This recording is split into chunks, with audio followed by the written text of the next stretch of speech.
लेकिन वास्तविक में कैलाश पर्वत पर हकीकत क्या है उसके बारे में कलयुग के कोई भी मानव का अस्त्र शस्त्र या कोई भी यंत्र उसका पता। हाँ तो मित्रों, आज हम बात करने वाले हैं कैलाश पर्वत के बारे में। कैलाश पर्वत के बारे में पद्म पुराण में हमने एक कथा सुना है, उसका जो अनुभव है वो हम आप लोगों के साथ शेयर करता हूँ। कैलाश पर्वत के बारे में पद्म पुराण के भूमि खंड में, गीता प्रेस गोरखपुर के पद्म पुराण के भूमि खंड में हमने एक कथा सुना है। कोई पंछी था, पिता पुत्र, कुंजल पंछी और कपिंजल पंछी। कुंजल पंछी के पुत्र था कपिंजल पंछी।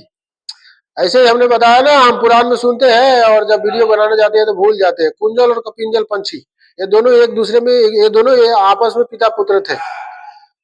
तो एक पंछी अपने पुत्र से पूछते हैं कि बताओ पुत्र, तुम आहार लेने जाते हो तो कहाँ कहाँ जाते हो, क्या क्या तुमने देखा। तो उस कुंजल पंछी का जो पुत्र था कपिंजल पंछी, वो बताते हैं कि पिता महाराज, आज हमने कैलाश पर्वत पर गया था और वहां कुछ अजीब ही देखा।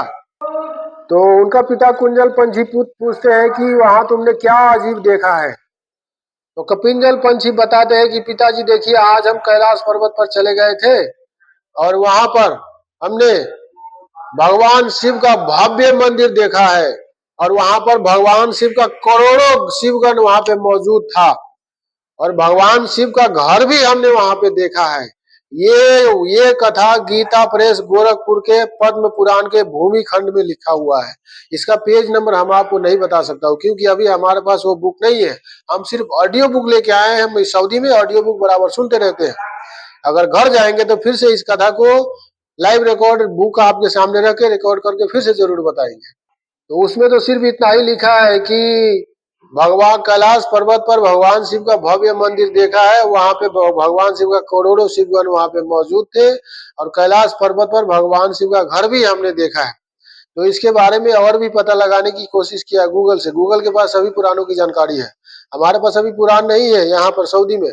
यदि इसके बारे में और जानना होगा तब तो गूगल से ही पूछेंगे। तो गूगल ने बताया कि और दूसरे पुराणों में बताया गया है कि भगवान शिव आज भी भगवान शिव का जो निवास स्थान है आज भी कैलाश पर्वत पर ही है, लेकिन वो सूक्ष्म रूप से आज भी भगवान शिव कैलाश पर्वत पर ही अपने सभी भक्तों के साथ निवास करते हैं।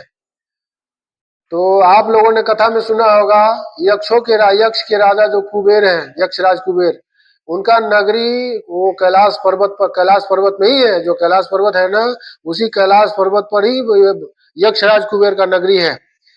और ये भगवान शिव का घर, भगवान शिव का निवास स्थान, भगवान शिव का मंदिर, ये सब दिव्य है, दैविक ऊर्जा है। कलयुगी मानवों में ये सब देखने की क्षमता नहीं है। इसीलिए कलयुग के प्रभाव के वजह से ये सब अपने उस स्थान पर होते हुए भी कलयुग के मानव उसको नहीं देख सकते हैं, क्योंकि इन दैविक वातावरण और दैविक ऊर्जा को देखने की क्षमता, देखने की शक्ति कलयुग के मानव में नहीं है। आप लोग देखे होइएगा कैलाश पर्वत का जो दृश्य आप लोग टीवी में, यूट्यूब में या कहीं भी फोटो में देखते हैं, वो तस्वीर सैटेलाइट के द्वारा लिया गया है। ऊपर से देखने में ये गोल पिरामिड की तरह दिखता है, लेकिन वास्तविक में कैलाश पर्वत पर हकीकत क्या है उसके बारे में कलयुग के कोई भी मानव का अस्त्र शस्त्र या कोई भी यंत्र उसका पता नहीं लगा सकता है। क्योंकि आप लोगों ने सुने होइएगा कैलाश पर्वत के मानसरोवर यात्रा के लिए जो कुछ भक्तगण वहां पे जाते हैं, तो उनके अनुभव उन्होंने बताए हैं। जो उनके अनुभव है कि वहां जाते ही घड़ी की सुइयां बहुत तेजी से चलने लगता है और हाथ के नाखून और बाल बहुत तेजी से बढ़ने लगता है। मतलब हम जहाँ रहते हैं इस वातावरण के अलावा वहां के जो वातावरण है, वहां के जो सिस्टम है, वहाँ वो बिल्कुल भिन्न है, वो बिल्कुल अलग है। तो वहां जो लोग रहते हैं, वहां जो लोग जाते हैं, इनके अनुभव के बारे में बताया गया है कि आज तक कैलाश पर्वत पर कोई चढ़ नहीं पाया है। कोई भी विमान या कोई भी व्यक्ति या कोई भी प्लेन, कोई भी हवाई जहाज कैलाश पर्वत के ऊपरी हिस्से से गुजरने का कोशिश करता है तो वहां पहुंचने से पहले ही अचानक वहां के मौसम खराब हो जाते हैं और उनके जो विमान होते हैं, विमान में, हवाई जहाज में, कोई भी जो यंत्र लेकर वो जाते हैं, उनके गतिविधि में अचानक बदलाव आने लगता है, उनके सिस्टम अचानक खराब होने लगता है। तो ये सब बातें सामने आया है शोध करने पर। तो कैलाश पर्वत तो अभी चीन सरकार के अधीन में है। तो चीन सरकार ने कैलाश पर्वत को पूरी तरह कैलाश पर्वत पर चढ़ने या वहां से गुजरने के लिए पूरी तरह बैंड लगा दिए हुआ है। हमने कभी सुना था मौखिक कथा में कि भगवान शिव शंकर अपने कैलाश पर्वत को अभी छोड़ के हिमालय पहाड़ पर चले गए हैं, क्योंकि कैलाश पर्वत पर चीन वालों ने बस जाने का रास्ता बना दिया है। लेकिन यह बात सही नहीं है, ये सिर्फ मौखिक कथा है, इसका उल्लेख कहीं भी किसी भी जगह नहीं मिलता है प्रमाणित के तौर पर। ये सिर्फ मुखों के द्वारा बताया हुआ कथा है ये।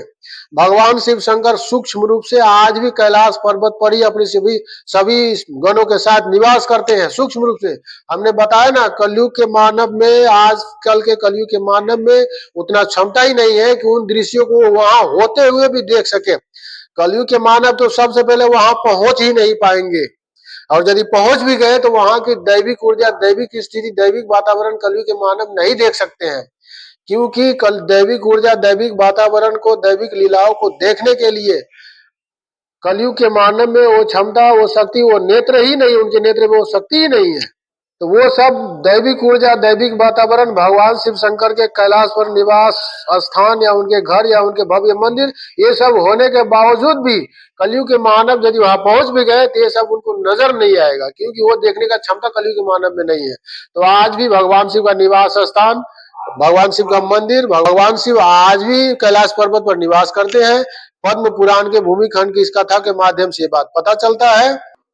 और हमने कहा चीन वालों ने कैलाश पर्वत पर जाने का बस का रास्ता बना दिया है। तो चीन वालों ने कैलाश पर्वत के ऊपर जाने का बस का रास्ता नहीं बनाया है, वो सिर्फ कैलाश पर्वत के नीचे नीचे, साइड साइड में, नीचे नीचे रास्ता बनाया यात्रियों को घूमने के लिए।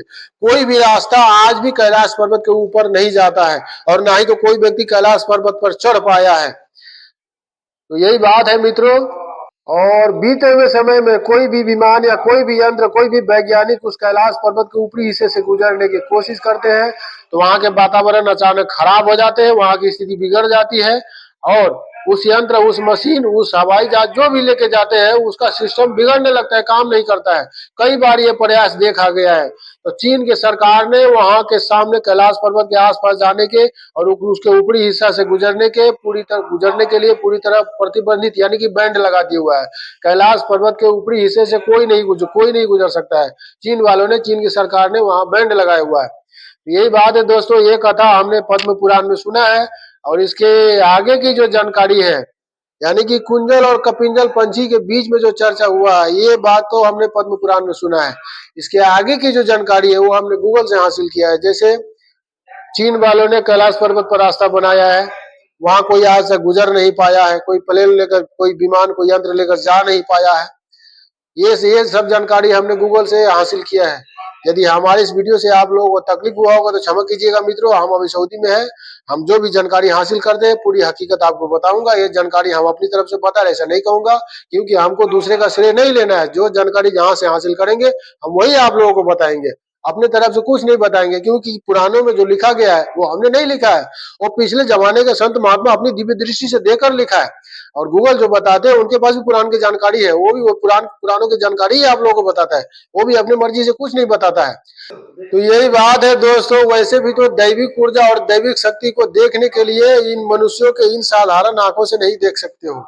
आप लोगों ने महाभारत या कृष्ण लीला में देखे होइएगा, भगवान श्री कृष्ण को, भगवान श्री कृष्ण से रिक्वेस्ट करते हैं अर्जुन उनका विराट स्वरूप देखने के लिए। तो भगवान श्री कृष्ण कहते हैं कि अर्जुन तुम अपने इन आंखों से हमारे विराट रूप को नहीं देख सकोगे। तो अर्जुन कहता है कि हो सकता है ये आंख, इस आंख से हम आपका विराट स्वरूप नहीं देख सकते हैं, लेकिन आपके पास, आप सर्व सामर्थ हैं, आप जो चाहे कर सकते हैं। मान लिए कि दान मांगने वाला का झोली छोटी है, लेकिन दान देने वाला का जो कृपा है ना वो छोटा नहीं है, वो कम नहीं है। तो आप ऐसा नेत्र हमको प्रदान कीजिए कि उस नेत्र से हम आपका विराट स्वरूप देख सके। तो भगवान श्री कृष्ण लास्ट में अपना दिव्य, जो उनका दिव्य जो दृष्टि होता है वो देते हैं अर्जुन को, और उस दिव्य दृष्टि के प्रभाव की वजह से अर्जुन ने भगवान श्री कृष्ण का विराट स्वरूप का दर्शन कर पाते हैं। यही बात है दोस्तों। हम आप लोगों को यही बताना चाहता हूं कि यदि हमारे सामने कोई देवता या कोई दैविक शक्ति आ भी गया, यहाँ कैलाश पर्वत का तो बात ही छोड़ दीजिए, कैलाश पर्वत तो बहुत दूर है, वहां तो कोई मनुष्य जा ही नहीं सकता है। सबसे पहले अगर जाएंगे तो कैलाश पर्वत के मानसरोवर तक मात्र जा सकते हैं, वहां तक जाने में भी मनुष्य का पसीना छूट जाता है। और वहां से आगे कैसे गुजरेंगे। तो जहां देवी देवता दैविक ऊर्जा रहता है उस जगह पर पहुंचने की तो बात ही छोड़ दीजिए। यदि कोई भी दैविक शक्ति दैविक ऊर्जा हमारे सामने वो अपनी इच्छा से आ भी गया तो हम इन नेत्रों से उनका दर्शन नहीं कर सकते और ना ही उनको हम देख सकता हूं। ये बात आप मानते हो ना। ये बात है दोस्तों, भगवान शिव शंकर का निवास स्थान, उनका जो भी है मंदिर, उनका शिवगण सब आज भी वहीं पर मौजूद है, सूक्ष्म रूप से है।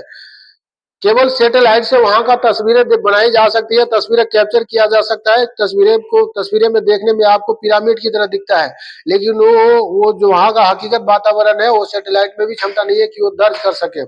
वहां जो हकीकत है वो सूक्ष्म रूप से आज भी विराजमान है। आप लोगों ने कथा में सुना होगा यक्षराज कुबेर का जो अलका नगरी है, अलकापुरी, वो कैलाश पर्वत पर ही है वो। तो यही बात है दोस्तों, पद्म पुराण के भूमिखंड में ये कथा हमने सुना है, आप लोगों के साथ शेयर करने की कोशिश किया है।